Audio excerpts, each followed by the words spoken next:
இப்ப நம்ம தமிழ்நாட்டுல ரொம்ப பழமையான ஒரு கோயில்னா எல்லாரும் நினைச்சுப்போம் நம்ம தஞ்சை பெரிய கோயிலா இருக்கலாம், இல்ல கங்கை கொண்ட சோழபுரம். கங்கை கொண்ட சோழபுரத்துக்கு முன்னாடிதான் தஞ்சை பெரிய கோயில். ஆனா தஞ்சை பெரிய கோயில் கட்டிய ராஜராஜ சோழன் அவர்கள், அந்த ராஜாவே ஒரு கோயிலை பார்த்துதான் கட்டியிருக்காரு. அந்த கோயில் எங்க இருக்குன்னா பன்ருட்டி கடலூர்ல இருக்கு. பன்ருட்டி பகுதியில் இருக்கக்கூடிய இடத்துல திருவதிகைன்னு ஒரு இடம் இருக்கு.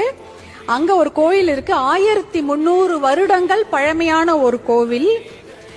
வீரட்டானேஸ்வரரும் பெரிய நாயகி உடனுரை அம்பாலும் கூடிய ஒரு கோவில் இருக்கு.